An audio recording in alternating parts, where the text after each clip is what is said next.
దినవృత్తాంతములు 17వ అధ్యాయము, 2వ దినవృత్తాంతములు 15వ అధ్యాయము 7వ వచనం చదువుకున్నాను. నేను చదువుతాను, ఆ వాక్యాన్ని అందరం కలుగుతాం. కాగా మీరు బలహీనులు కాక ధైర్యము వహించుడి, మీ కార్యము సఫలమగును. మీ కార్యము సఫలమగును. ఆమేన్, ఆమేన్. దేవుడు అంటూ ఉన్నాడు, మీరు బలహీనులు కాక ధైర్యముగా ఉండండి. మీరు ఏ కార్యము తలపెడుతున్నారో, ఏ పని చేస్తున్నారో, ఏది ప్రారంభిస్తున్నారో దాంట్లో దేవుడు మనకి ఏం చేస్తాడంట? సఫలతను, అభివృద్ధిని, తృప్తిని దేవుడు మనకి ఇస్తానంటూ ఉన్నాడు. అయితే ఈ దీవెన మనం పొందుకోవాలంటే మనం కొన్ని చేయాలి. బైబిల్లో ఎక్కడ మనం చదివిన బైబిల్ మొత్తంలో ఆశీర్వాదం వెనకాల ఒక షరతు ఉంటుంది, ఒక హెచ్చరికలు ఉంటాయి. ఆ హెచ్చరిక కైకొంటేనే దేవుని ఆశీర్వాదం మనకి వస్తుంది. కనుక ఆ హెచ్చరికలు దేవుడు మనకి ఏది చేయమంటున్నాడో అది చేస్తూ ఆ దీవెన మనం పొందుకుందాం. గొప్ప ఆశీర్వాదం.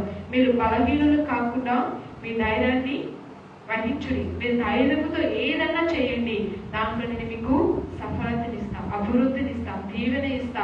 మీరు తలదించుకునే వారిగా కాకుండా, అవమానపరచబడే వారిగా కాకుండా, మీరు ఏ పని చేసినా కూడా దాంట్లో నేను మీకు తృప్తినిస్తాను, నెమ్మదినిస్తాను అంటున్నాడు. అయితే ఈ వాక్యంలో మనం చదువుకుంటూ వెళ్తే ఆసాను, ఒక రాజు గురించి దేవుడు మనతో మాట్లాడుతున్నాడు. ఆసా రాజు యూదా జనాంగాన్ని పరిపాలిస్తున్న ఒక వ్యక్తి. ఈ వ్యక్తి రాజుగా వచ్చినప్పుడు ఆ దేశము అంతా కూడా అపవిత్రతతో, విగ్రహ సంబంధమైన కార్యాలతో, దేవునికి ఆయాసకరమైన కార్యములతో ఆ దేశం అంతా నిండి ఉంది. ప్రజలందరూ కూడా దేవుని యొక్క కృపకు, దేవుని యొక్క ప్రేమకు దూరంగా ఉన్నారు. అటువంటి ప్రజల మధ్య ఉన్న ఆసా రాజుతో దేవుడు చెప్తూ ఉన్నాడు ఏంటంటే, మీరు బలహీనులు కాకుండా ధైర్యముగా ఉండండి, మీరు చేయు కార్యములు నేను సఫలపరుస్తాను. అసలుకి ఎటువంటి సఫలతలు దేవుడు ఆసారాజుకి ఇచ్చాడు అంటే మనము చదువుకుందాం. ఆసా ఏలుబడి యందు 35వ సంవత్సరం వరకు యుద్ధములు జరగలేదు. ఆమేన్. 19వ వచనం. ఆసా ఏలుబడి యందు 35వ సంవత్సరం వరకు యుద్ధములు జరగలేదు. అతను రాజుగా ఏర్పరచబడిన నాటి నుంచి 35 సంవత్సరముల వరకు యుద్ధమే లేదు. అంటే నెమ్మది ఉంది, సమాధానం ఉంది, ఒక విజయం ఉంది. దేవుని యొక్క కృప చేత ఒక మంచి వాతావరణము అతని పరిపాలనలో ఉంది. ఎందుకు దేవుడు ఆసారాజు చేస్తున్న కార్యాల్లో సఫలతనిచ్చాడు, అలానే ఎందుకు నెమ్మదినిచ్చాడు? యుద్ధములే లేవు. ఎంతమంది శత్రువులు వచ్చినా వెనక్కి వెళ్ళిపోతున్నారు. అంటే ఏ యుద్ధము, ఏ యొక్క నష్టము అతనికి కలగకుండా చేస్తాడు. కారణము ఏంటంటే కొన్ని వాక్యాలు మనం చదువుకున్నాం. ఈ రాత్రి కాల సమయంలో కూడా దేవుడు చెప్తూ ఉన్నాడు మనతోని, నీవు బ్రతుకు దినములు నీకు నేను నెమ్మదినిస్తా. ఏ యుద్ధములు అనగా అపవాది చేత కలుగుతున్నవి కావచ్చు, మనకు మనముగా చేసుకున్నవి కావచ్చు, ఇతరుల నుంచి కలిగేవి కావచ్చు, ఏదైనా సరే ఆ యుద్ధంలో పోరాడుతున్న నీకు విజయమును నేను అనుగ్రహిస్తాను. అయితే మరి ఎలా ఉండాలి? బలహీనంగా ఉండకూడదు. ఒక అపాయం వచ్చినప్పుడు, ఒక అవమానం వచ్చినప్పుడు, మన చుట్టూ ఉన్న పరిస్థితులను బట్టి మనం బలహీనులు కాకుండా ఆ బలహీన పడుతున్న సందర్భంలో మనము బలవంతులుగా ఉండాలి, ధైర్యవంతంగా మనం ఉంటే దేవుడు ఖచ్చితంగా కార్యాలు చేస్తాడు. ఏంటి ఆ కార్యాలంటే 2వ వచనం మనం చదువుకుందాం. దేవుడు అంటూ ఉన్నాడు, 2వ వచనం, మీరందరూ నా మాట వినుడి. చెప్పాలందరూ, మీరందరూ నా మాట వినుడి. మనమందరము దేవుని మాట వినాలి. దేవుని మాట విన్నప్పుడు ఆ దీవెన మనకి కలుగుతుంది. దేవుని మాట వినకుండా దాన్ని విడిచిపెడితే దీవెన మనకు కలగదు. ఈ వాక్యంలో స్పష్టంగా చెప్తుంది, మీరందరూ నా మాట వినుడి. చాలా చిన్న విషయాలు చెప్తున్నాడు కదా, పెద్ద పెద్ద పనులు చెప్పటంలా. ఒకటి, మాట వినండి. మాట వింటే ఆయన ఏం చేస్తాడంట? ఆయన మన పక్షాన ఉంటాడు. దేవుని మాట మనం వింటే దేవుడు మన పక్షాన ఉంటాడు. అక్కడ 2వ వచనంలో ఉంది, మీరు యెహోవా పక్షపు వారిని ఎడల ఆయన మీ పక్షముండును. మీరు ఆయన యుద్ధ విచారణ చేసిన యెడల ఆయన మీకు ప్రత్యక్షమగును. హల్లెలూయా, హల్లెలూయా. రెండు విషయాలు మనకి స్పష్టంగా తెలియచేస్తున్నాడు. మనము దేవుని మాట వినాలి, దేవుని వాక్యాన్ని వినాలి. సత్యమైన జీవమైన శాపము నుంచి కీడు నుంచి తప్పించగల సజీవమైన యొక్క దేవుని మాటను మనము వినాలి. వినడమే కాదంట, మనము ఆయన పక్షమున ఉండాలి. ఎవరి పక్షాన ఉండాలంట? మనము దేవుని పక్షాన ఉండాలి. ఒక్కొక్కసారి ఎక్కడికైనా సమస్య లేదంటే ఒక్కొక్క దగ్గరికి వెళ్తున్నప్పుడు నువ్వు నాతో ఉండవా, నువ్వు నా పక్షాన్ని మాట్లాడవా అని అంటాం కదా. ఒక మనుషులమే సహాయాన్ని కోరుకుంటున్నాం. దేవుడు అంటున్నారు, మీరు నా పక్షాన ఉంటే నేను మీ పక్షాన ఉంటా. మీరు బలహీనులు కాకుండా ధైర్యవంతులుగా ఉండండి, మీ కార్యం నేను సఫలపరుస్తాను. సఫలపరచడమే కాదు, మీరు నివసిస్తున్న మీ జీవిత కాలం అంతా కూడా నేను మీకు నెమ్మదిని సమాధానమునిస్తాను. ఎప్పుడంటే మీరు నా మాట విన్నప్పుడు. నా మాట వినడం మాత్రమే కాదు, మీరు నా పక్షమున ఉండాలి. మీరు నా పక్షమున ఉన్నప్పుడు నేను మీ పక్షమున ఉంటాను. 4వ వచనం మనం చదువుకుందాం. 4వ వచనం నేను చదువుతాను, అందరూ పలకని. దేవుడైన యెహోవా యొద్దకు మల్లుకొని ఆయనను వెతికినప్పుడు ఆయన వారికి ప్రత్యక్షమాయెను. ఆమేన్, ఆమేన్. ఒకటి, మనము దేవుని మాట వినాలి. దేవుని మాట వింటున్నామంటే అది ఎలా తెలుస్తుందంటే మనము దేవుని పక్షాన ఉంటాం, దేవుని కార్యాల పక్షాన ఉంటాం, దేవుని చిత్తాన్ని నెరవేర్చు మార్గంలో మనం ఉంటాం. అంత మాత్రమే కాదట, దేవుని వైపు మనము మల్లుకుంటాం. అక్కడ ఉంది కదా, దేవుని ఎద్దుకు మల్లుకొని ఆయనను వెతికినప్పుడు. ఇప్పుడు నేను ఇట్లా ఉన్నాను, ఎవరైనా పిలిచినప్పుడు నేనేం చేస్తాను? వెనక్కి మలుగుతాను కదా, వెనక్కి తిరుగుతాను. అంటే ఒక్కొక్క సందర్భంలో మన ఆలోచన స్థిరముగా ఉండదు. ఇప్పుడు ఒకలాగుంటే ఒక 5 నిమిషాల తర్వాత ఇంకో విధముగా వెళ్ళిపోతుంది. మన మనసు చాలా రకాలుగా తిరుగుతూ ఉంటుంది. దేవుడు అంటున్నాడు, మీరు నా వైపు మరలండి, నా యొద్దకు రండి. అప్పుడంటే ఆయన ఏం చేస్తాడు? మన యొద్దకు వస్తాడు. మనము ఆయన వైపు తిరిగి ఆయన వెతికినప్పుడు ఆయన మన పక్షాన ఉంటాడు, మనతోనే ఉంటాడు. మనతో ఉండి మనం బలహీనులు కాకుండా మనల్ని ధైర్యపరుస్తూ ఉంటాడు. మనం ఏ కార్యము చేసిన వాటిలో మనకి సఫలతనిస్తాడు. ఎంత గొప్ప ఆశీర్వాదము! ఈ ఆశీర్వాదం ఎంతమందికి కావాలి? అందరికీ కావాలి. దీవెనలు అందరికీ కావాలి కదా. నష్టం ఎవరికి వద్దు, అందరికీ దీవెన కావాలి. దేవుడు కూడా అదే, మిమ్మల్ని ఆశీర్వాదాన్ని అనుభవించడానికి కొరకే మిమ్మల్ని పిలిచాను, కానీ శాపగ్రస్తులుగా ఉండడానికి నేను మిమ్మల్ని పిలవలేదు, ఏర్పరచుకోలేదు. అందుకే ఆయన ఈ లోకానికి వచ్చి మనందరి కొరకే ఆయన ఏం చేశాడు? ప్రాణము పెట్టాడు. మన మూల వాక్యం చదువుకుందాం. మీరు బలహీనులు కాక ధైర్యము వహించుడి, మీ కార్యము సఫలమగును. యెహోషువ 1వ అధ్యాయము 7వ వచనం. యెహోషువకు కాలేబుకు దేవుడు చెప్తూ ఉన్నాడు ఏంటంటే, అయితే నీవు నిబ్బరము కలిగి జాగ్రత్త పడి బహు ధైర్యముగా ఉండి నడుచు మార్గమున ప్రతి మార్గమున చక్కగా ప్రవర్తించినట్లు నీవు తాను నుండి కుడికి గాని ఎడమకు గాని తొలగకూడదు. 9వ వచనం. నేను నీకు ఆజ్ఞ ఇచ్చినాను కదా, నిబ్బరము కలిగి ధైర్యముగా నుండుము, దిగులు పడకము, చెడియకము. నీవు నడుచు మార్గం అంతటిలో నీ దేవుడని అందరూ పలుకుదాం ఈ వాక్యం.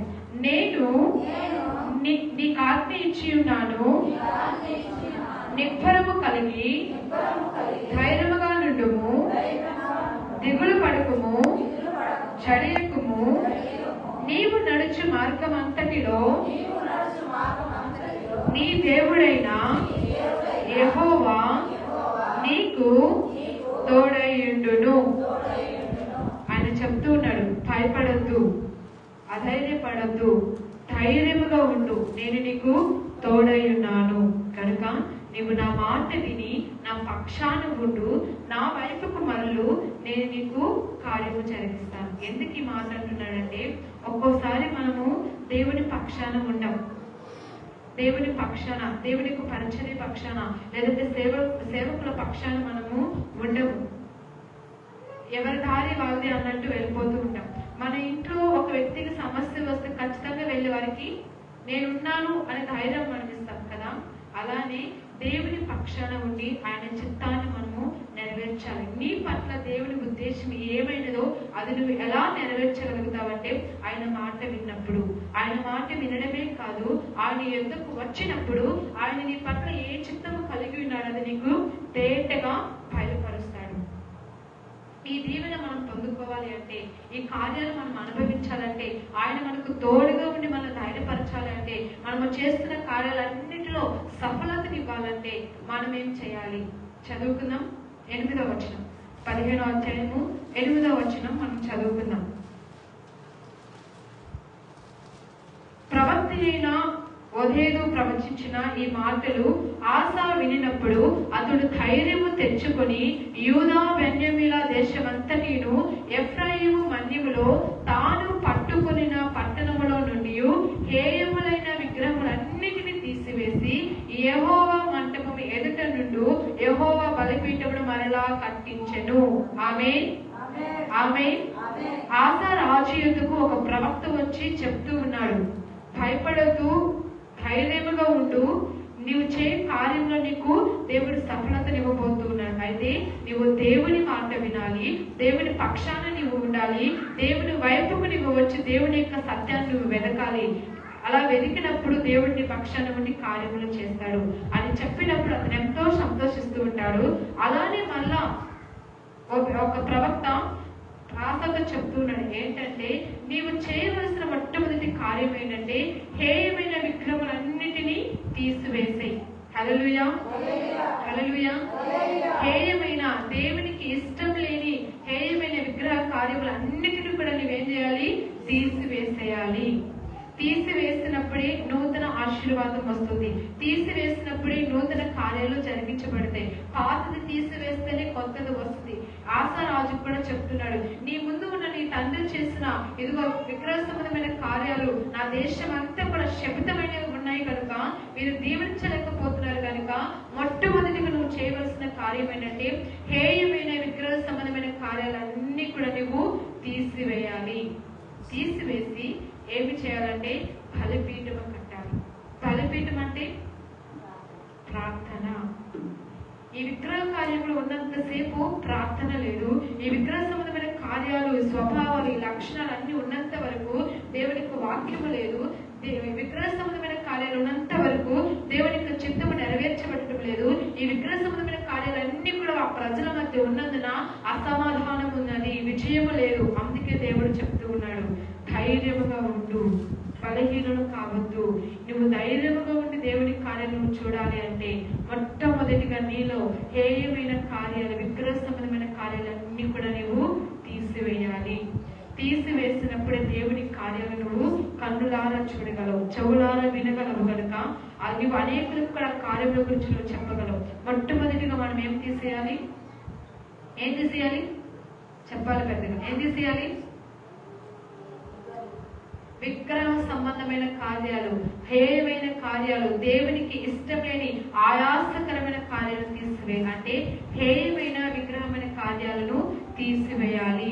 14వ అధ్యాయము 2వ వచనం నుంచి మనం చదువుకుందాం.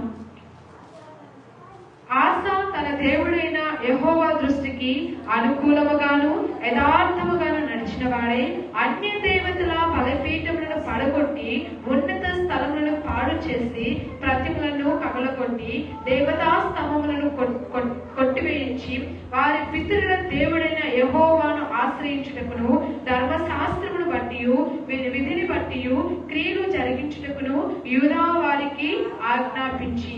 హల్లెలూయా, హల్లెలూయా. ఉన్నత స్థలములను, సూర్య దేవత స్తంభములను యూదా వారి పట్టణముల నుండి తీసివేసెను. అతని ఏలుబడి యందు రాజ్యము నెమ్మదిగా ఉండెను. ఆమేన్.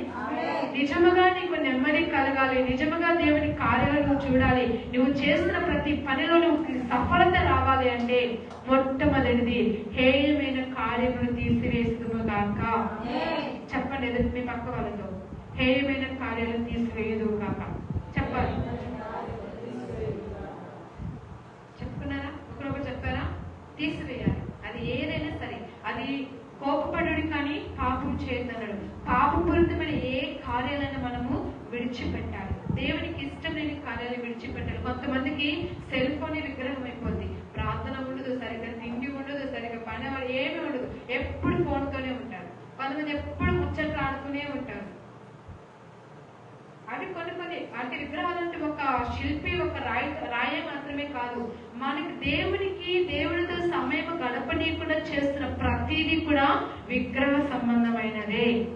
ఈ లోక స్నేహము దేవుడితో వైరము కనుక దేవుడితో సహవాసము చేయనీయకుండా చేస్తున్న ప్రతి కార్యము కూడా విగ్రహ సంబంధమైనదే. కనుక దేవుడితో సమయము గడిపేటట్టు చేసేది దేవుడి యొక్క వాక్యం. కనుక మనము విగ్రహ సంబంధమైన హేయమైన కార్యాలను విడిచిపెట్టినప్పుడు మనము దేవుడితో సమయాన్ని గడుపుతాం. అక్కడ ఉంది కదా, హేయమైన విగ్రహాలన్నింటినీ తీసివేసి యెహోవా మంటపము ఎదుట నుండి యెహోవా బలిపీఠము మరలా కట్టించెను. అంతవరకు విగ్రహమైన సంబంధమైన కార్యాలు ఉన్నాయి కనుకనే అక్కడ ప్రార్థన లేదు, దేవుని కార్యాలు లేవు, నెమ్మదికరమైన శుభకరమైన ఆనవాలు ఏమీ లేవు. అందుకే దేవుడు చెప్తున్నాడు, నీలో ఉన్న హేయమైన కార్యములను తీసివేసి బలిపీఠమును కట్టు. బలిపీఠం అనగా ప్రార్థనా జీవితం. మనందరిలో ప్రార్థనా జీవితం ఉండాలి. అబ్రహామును దేవుడు పిలుచుకున్నాడు, నీవు నీ బంధువుల నుంచి, నీ స్నేహితుల నుంచి, నీ తండ్రి నుంచి, నీ ఇంటి వారి నుంచి రా అన్నాడు. వచ్చినప్పుడు నువ్వు నేను చూపించే దేశానికి నువ్వు వెళ్ళు అన్నాడు. వెళ్ళగానే అబ్రహాం ఏం చేశాడో తెలుసా? మొట్టమొదటిగా తాను ఒక బలిపీఠమును కట్టి బలి అర్పించాడు. వెళ్ళగానే ఈ ప్రాంతంలోకి వెళ్ళగానే ఇది నా దేశము, ఇది నా ప్రాంతం, ఇది నా స్థలము అని గుడారం వేసుకోవాలి, ఇల్లు కట్టుకోవాలి. ఏం చేశారు? మొట్టమొదటిగా అతను వెళ్ళిన ప్రాంతానికి వెళ్ళి ఒక బలిపీఠమును కట్టి అక్కడ బలి అర్పించాడు. అనగా తన హృదయాన్ని అర్పించాడు, తన జీవితాన్ని అర్పించాడు. బలి అనగా ఒక జంతువే కాదు, మన హృదయాలను దేవునికి అర్పించాలి, మన బ్రతుకును దేవునికి అర్పించాలి. అలా ఎప్పుడు అర్పిస్తామంటే మనలో ఉన్న పాపపూరితమైన హేయమైన కార్యాలన్నిటిని విడిచిపెట్టినప్పుడే ప్రార్థన చేయగలము. మనందరిలో ప్రార్థన జీవితం ఉండాలి. నోవాహు కూడా ఒక బలిపీఠాన్ని కట్టాడు. ఎప్పుడో తెలుసా? జలప్రలయం వచ్చిన తర్వాత, అంత నీరంతా ఎండిపోయిన తర్వాత అతనికి ఒక ఆనవాలు వచ్చినప్పుడు ఆ ఓడలో నుంచి బయటికి అడుగు పెట్టంగానే అతను ఏం చేశాడు? ఇది నా స్థలము, ఇది నా దేశం అని వెళ్ళదాం. అడుగు పెట్టంగానే తాను తన కుటుంబంలో ఉన్న వారందరూ బయటకు వచ్చి ఒక బలిపీఠము కట్టి బలి అర్పించాడు. మన అందరి జీవితంలో బలిపీఠ అనుభవం ఉండును కాక. ఆమేన్, ఆమేన్. ప్రార్థన జీవితం ఉండాలి, వ్యక్తిగతమైన ప్రార్థన జీవితం ఉండాలి, సంఘముతో కూడిన ప్రార్థన జీవితం ఉండాలి. ఎప్పుడైతే మన జీవితంలో ప్రార్థన ఉంటుందో పాపాన్ని ఎదిరించగలము, అపవాదాన్ని ఎదిరించగలము, మనలో ఉన్న శరీరానుసరమైన కోరికలు మనం ఎదిరించగలము, అపవాదితో మనము యుద్ధము చేయగలుగుతాము. అప్పుడే మనకి నెమ్మది కలుగుతుంది. ప్రార్థన జీవితం లేకపోతే అపవాది ఎన్నో ఆలోచనలు పెడుతూ, ఎన్నో అసమాధానమైన కార్యాలు మనం ఎదుటి పెడుతూ మనలో ఒక సమాధానం లేని జీవితాన్ని ఏర్పాటు చేస్తాడు. అందుకే విడిచిపెట్టవలసిన, తీసివేసిన కార్యాలన్నీ తీసివేసి ఒక బలిపీఠ జీవితాన్ని కలిగి మనము జీవించుదుము కాక. హల్లెలూయా, హల్లెలూయా. రెండవదిగా మనము చూస్తే అక్కడే ఉంది 15వ వచనము 12వ వచనం. 12వ వచనం చదువుతాను, అందరూ పలుకుతాం. పూర్ణ హృదయముతోను పూర్ణ ఆత్మతోను తమ పితరుల దేవుడైన యెహోవా యొద్ద తాము విచారణ చేయుదమనియు ఎలాగూ ప్రమాణము చేయబడగా యూదా వారందరూ సంతోషించిరి. వారు పూర్ణ హృదయముతో ప్రమాణము చేసి పూర్ణ మనసుతో ఆయనను వెదికియుండిరి కనుక యెహోవా వారికి ప్రత్యక్షమై చుట్టూనున్న దేశస్థులతో యుద్ధములు లేకుండా వారికి నెమ్మది కలుగ చేసెను. ఆమేన్, ఆమేన్. ఈ నెమ్మది మనకి కావాలంటే రెండవదిగా పూర్ణ హృదయముతో, పూర్ణ ఆత్మతో, పూర్ణ మనసుతో ప్రభువుని మనము సేవించాలి, ప్రభువుని మనం ఆరాధించాలి. ఈ పూర్ణ హృదయంతో దేవుని వాక్యాన్ని మనం వినాలి, ఆ వాక్యానుసారంగా మనము ప్రవర్తించాలి. ఈ ఇజ్రాయెల్ ప్రజలందరంట పెద్దల నుంచి చిన్నల వరకు అందరూ ఒక ప్రమాణం చేసుకున్నారు, ఒక ఒడంబడిక ఒక తీర్మానం చేసుకుంటున్నారు. మనమందరం పూర్ణ హృదయముతో దేవుని యొక్క మాటలు మనం విందాము, దేవుని యొక్క వాక్యాన్ని వాక్యానుసారముగా మనము జీవించాలని వాళ్ళు ఒక తీర్మానం తీసుకున్నారు. ఏంటి ఆ తీర్మానాలు అనేది వాక్యములు మనం చదువుకుందాం. 2వ దినవృత్తాంతములు 23వ అధ్యాయము 16వ వచనం. 23వ అధ్యాయము 16వ వచనం. అప్పుడు యెహోవా జనులందరూ యెహోవా వారై ఉండవలెనని జనులందరితోనూ రాజుతోనూ నిబంధన చేసిరి. ఆమేన్, ఆమేన్. మనమందరం ఒక నిబంధన చేసుకోవాలి పూర్ణ హృదయముతో. ఏంటంటే, నేను యెహోవా కుమార్తెగా ఉండాలి, నేను దేవుని బిడ్డగా ఉండాలి, నేను దేవుని కుమార్తెగా ఉండాలి, లేదా నా కుటుంబం అంతా దేవుని యొక్క బిడ్డలుగా ఉండాలి అని మనం ఒక నిబంధన చేసుకోవాలి. మీరు ఇశ్రాయేలు ప్రజలందరూ కూడా ఒక నిబంధన చేసుకున్నారు. ఏంటంటే, యెహోవా వారై ఉండవాలని జనులందరితోనూ రాజుతోనూ నిబంధన చేసుకున్నారు. నీకు నీవుగా నిబంధన చేసుకోవాలి. నేను దేవుని కుమార్తెగా ఉండాలి అని నువ్వు నిబంధన చేసుకొని ఆ నిబంధనలు నువ్వు ఎలా ఉండాలంట? స్థిరముగా ఉండాలి. 2వ నిబంధన చూద్దాం. 29వ అధ్యాయము, అదే 2వ దినవృత్తాంతములు 29వ అధ్యాయము 10వ వచనం నుంచి మనం చదువుకుందాం. ఇప్పుడు మన మీదనున్న ఇశ్రాయేలు దేవుడైన యెహోవా మహోగ్రత చల్లారినట్లు ఆయనతో మనము నిబంధన చేయవలని నా మనసులో అభిలాష పుట్టెను. హల్లెలూయా, హల్లెలూయా. వారి మనసులో ఏం పుట్టిందంట? అభిలాష, ఆశ పుట్టింది. వారు పూర్ణ హృదయంతో, పూర్ణ ఆశతో, పూర్ణ హృదయంతో వాళ్ళు ఏంటంటే, నేను దేవుని కుమార్తెగా ఉండాలి, నేను దేవుని బిడ్డగా ఉండాలని ఒక నిబంధన చేసుకున్నారు. అంత మాత్రమే కాదు, వారిలో ఒక అభిలాష పుట్టిందంట. 11వ వచనం అందరూ పలుకుతాం. నా కుమారులారా తనకు పరిచారకులై ఉండి ధూపము వేయుచుండుటను, తన సన్నిధిని నిలుచుటకును, తనకు పరిచర్య చేయుటకును యెహోవా మిమ్మును ఏర్పరచుకొనెను కనుక మీరు అశ్రద్ధ చేయకుడి. వారందరూ దేవుని బిడ్డలుగా ఉండడానికి నిబంధన చేసుకున్నారు. ఆ విషయంలో వారు ఆశ కలిగి ఉన్నారు, అభిలాష కలిగి ఉన్నారు. అంత మాత్రమే కాదు, అక్కడ చెప్తూ ఉన్నాడు, ఆశ ఉండడం మాత్రము తప్పు కాదు, కానీ నీలో ఉన్న ఆశ, నువ్వు తీసుకున్న తీర్మానంలో నువ్వు నిలకడగా ఉండాలి. అక్కడ నుంచి అశ్రద్ధ చేయకూడదు.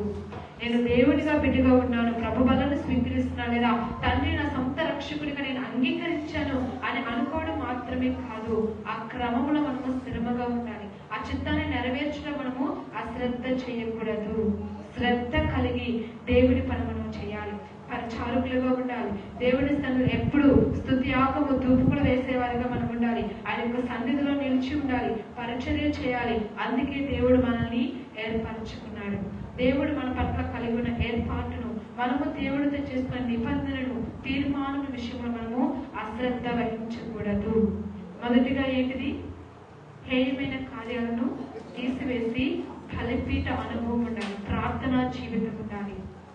రెండవదిగా ఏంటంటే, పూర్ణ హృదయంతో, పూర్ణ ఆత్మతో ఒక తీర్మానం తీసుకోవాలి. ఏంటంటే, నేను నా దేవుని బిడ్డను, నేను దేవుని కుమార్తెగా ఉండాలి, నా కుటుంబము దేవుని యొక్క కుటుంబముగా ఉండాలి. ఒక తీర్మానం తీసుకొని ఆ తీర్మానం విషయంలో మనము అశ్రద్ధ చేయకూడదు. అశ్రద్ధ చేస్తే దేవుడు మనల్ని అశ్రద్ధ చేస్తాడు. అక్కడ ఉంది, మీరు నా పక్షాన ఉంటే నేను మీ పక్షాన ఉంటా, మీరు నా పక్షాన లేకపోతే నేను మీ పక్షాన ఉండను. కాబట్టి మనం ఏ తీర్మానం తీసుకుంటున్నామో ఆ తీర్మానంలో మనము అశ్రద్ధ వహించకూడదు. శ్రద్ధ కలిగి మనం ముందుగా చెప్పండి ఒకరితో ఒకరు, నీవు తీసుకున్న తీర్మానంలో అశ్రద్ధ ఉండకూడదు. చెప్పు పక్కన వారితో, చేపట్టి చెప్పు, చెప్పాలి. మీరు చెప్తే నేను ముందుకెళ్తా. నీవు తీసుకున్న తీర్మానంలో అశ్రద్ధగా ఉండద్దు, అశ్రద్ధగా ఉండద్దు.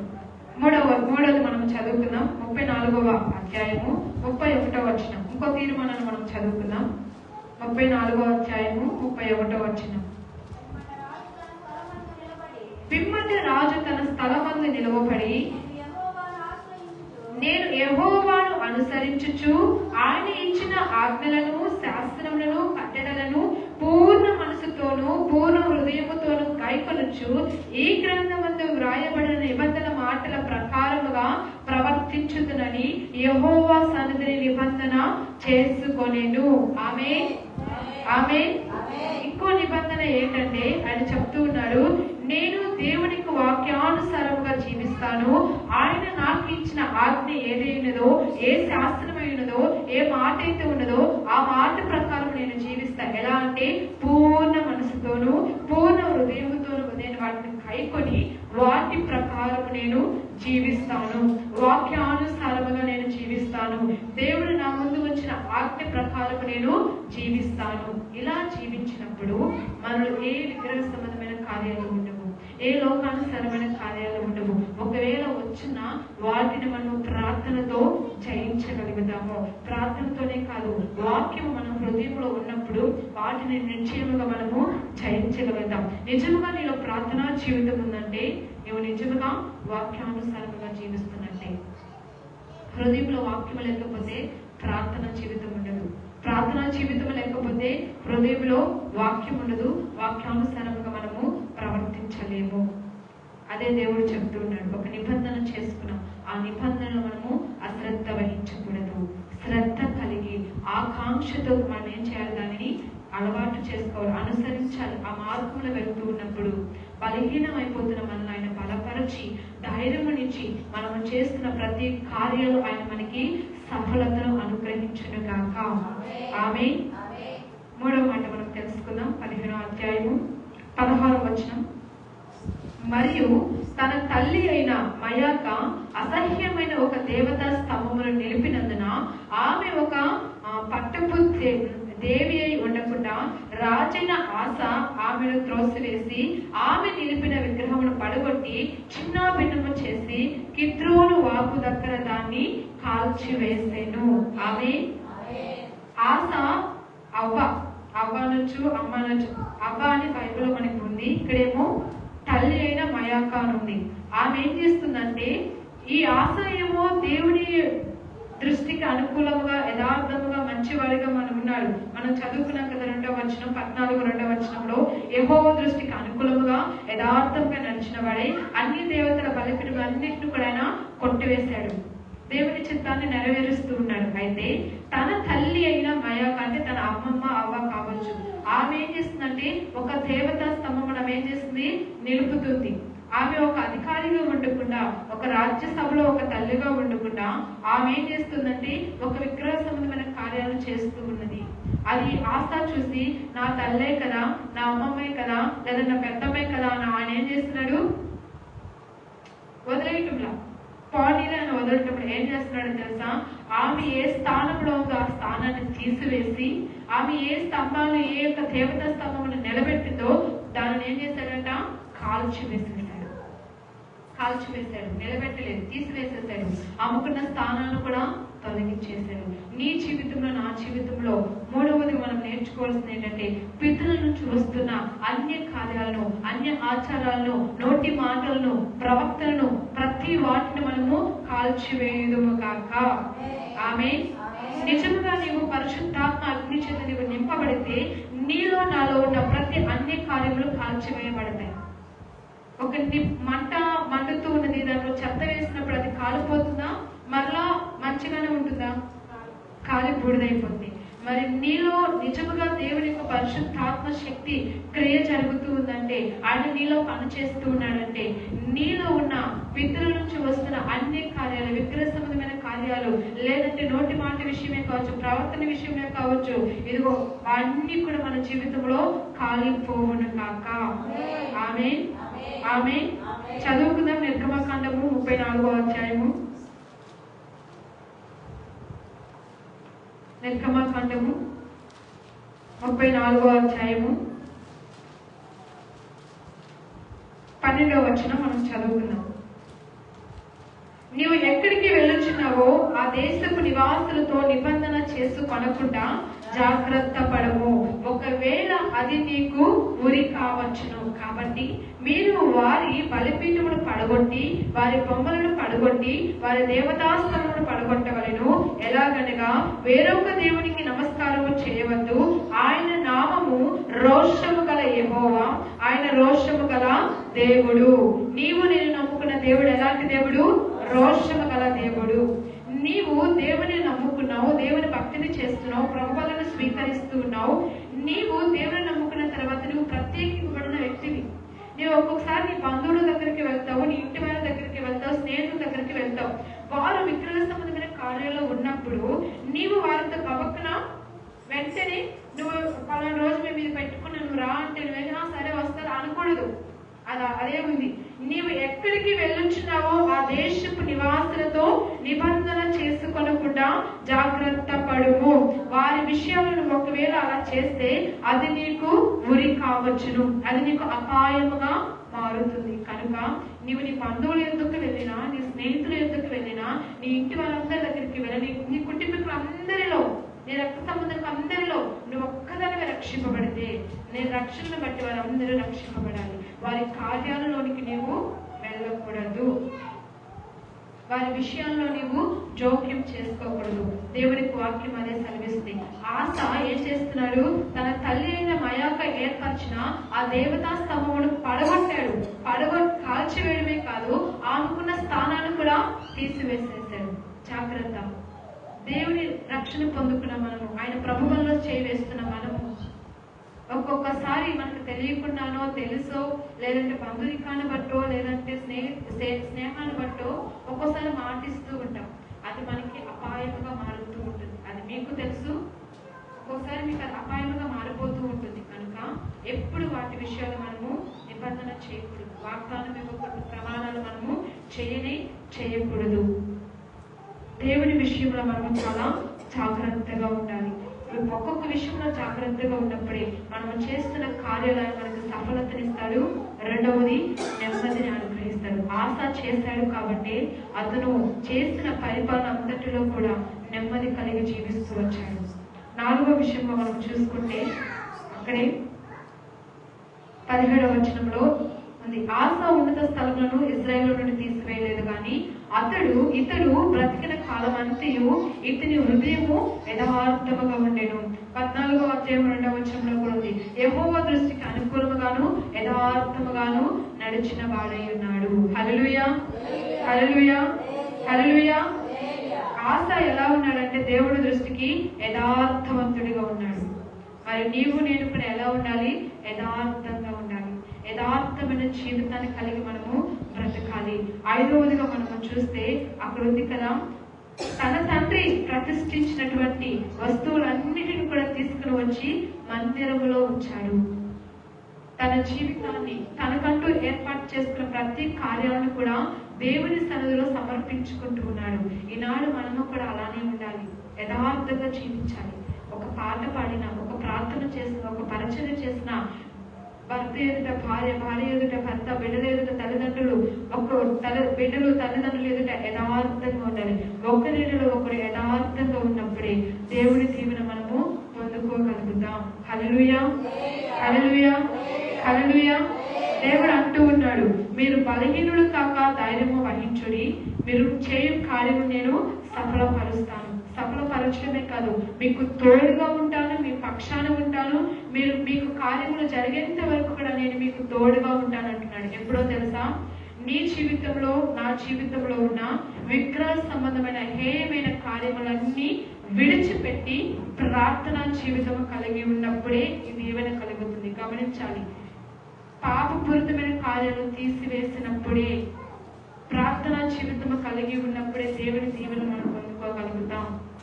రెండవదిగా పూర్ణ హృదయంతో వాక్యానుసారముగా నడిచినప్పుడే దేవుని యొక్క దీవెన మనము పొందుకోగలుగుతాం. మూడవది, పితరుల నుంచి వస్తున్న, ఆచారపూర్వకంగా వస్తున్న ప్రతి నోటి మాటను మనం కాల్చివేయాలి, ప్రవక్తలను కాల్చివేయాలి. ఇదిగో విగ్రహం మన చుట్టూనున్న పరిస్థితులను బట్టి వస్తున్న కార్యాలన్నింటినీ కూడా మనము కాల్చివేయదు కాక. ఎప్పుడైతే దేవుని యొక్క పరిశుద్ధాత్మ శక్తి చేత మనం నింపబడతామో, అగ్నిలో మనం నింపబడతామో, అప్పుడు ఈ ఇకలోక సంబంధమైన కార్యాలన్నింటినీ కూడా మనము కాల్చివేయగలుగుతాం. నాలుగవదిగా యథార్థవంతులుగా మనం ఉంటాం. దేవుడి దృష్టికి యథార్థమైన వారిగా మనం ఉన్నప్పుడు మనము చేయు కార్యములన్నిటిలో కూడా ఆయన మనకి సఫలతనిస్తాడు. బలాన్ని ఇచ్చి, ధైర్యాన్ని ఇచ్చి, మనకు తోడుగా ఉండి ఆయన ఏం చేస్తున్నాడు? మనము చేయు కార్యాలన్నింటిలో కూడా, మనం పనికొడుకున్న ప్రతి విషయంలో కూడా ఆయన మనకి సఫలతనివ్వబోతున్నాడు, విజయాన్ని ఇవ్వబోతున్నాడు, నెమ్మదిని మనకి అనుగ్రహించబోతూ ఉన్నాడు. హల్లెలూయా, హల్లెలూయా. మీరందరూ చెప్పాలి. మొదటిగా మనం ఏం తీసేసేయాలి? హేయమైన కార్యాలను తీసివేసి ఏం కలిగి ఉండాలి? ప్రార్థనా జీవితం. రెండవదిగా పూర్ణ మనసుతో, పూర్ణ ఆత్మతో, వాక్యానుసారముగా మనము జీవించాలి. తీసుకున్న తీర్మానమును అశ్రద్ధ చేయకూడదు. ఆకాంక్షతో వాటిని మనము నెరవేర్చాలి. మూడవదిగా ఏంటంటే అన్య కార్యాలు, పితరుల కార్యాలు, ఇదిగో మొదటి నుంచి వస్తున్న ఆచార వ్యవహారాలన్నిటిని కూడా మనము కాల్చివేయాలి. లేదంటే దేవుడు తన కృప నుంచి మనల్ని తొలగింప చేస్తాడు. నాలుగవదిగా దేవుని దృష్టికి మనము యథార్థవంతులుగా ఉండాలి. ఈ యథార్థవంతులుగా ఉన్నప్పుడు, ఈ 4 కార్యాలు మన జీవితంలో ఉన్నప్పుడు, ఐదవదిగా దేవుని మందిరంలో శ్రేష్టమైనవే మనం ఇవ్వాలి. మన బ్రతుకును శ్రేష్టమైన దేవునికి ఇవ్వాలి. అపవిత్రమైన పెదవులతో, అపవిత్రమైన జీవితంతో మనము ప్రభువుని గణపరచకూడదు. పవిత్రమైన హృదయంతో దేవుడిని అడగాలి, నన్ను నీ ఆత్మ చేత నింపయ్యా, నీ అభిషేకము చేత నన్ను నింపయ్యా, నాలో ఉన్న ఈ హేయమైన కార్యాలన్నింటినీ కూడా కాల్చివేయండి ప్రభువా. దేవుని సన్నిధిలో మనం ప్రార్థన చేసినప్పుడు ఆయన మన పక్షాన ఉంటాడు. మన పక్షాన ఉండి ఆయన మన బలపరిచి, ధైర్యమునిచ్చి, మనకు తోడై ఉండి, మనము చేసిన ప్రతి విషయంలో, పని బాటల్లో, మనము చేసిన ప్రతి కార్యాల్లో ఆయన మనకి సఫలతను అనుగ్రహించును గాక. ఆమేన్, ఆమేన్, ఆమేన్. చెప్పండి, ఒకరితో ఒకరు చెప్పండి. నీకు బలమునిచ్చి, నీకు ధైర్యమునిచ్చి, నీకు తోడుగా ఉండి, నీవు చేయు కార్యములలో, నీవు పూనుకొను పని విషయంలో సఫలత అనుగ్రహించును గాక. నా దేవుడు నీకు నెమ్మదిని అనుగ్రహించును గాక. ఆమేన్, ఆమేన్. దేవుని వాక్యాన్ని దీవించి ఆశీర్వదించును గాక. ప్రార్థన చేస్తాను.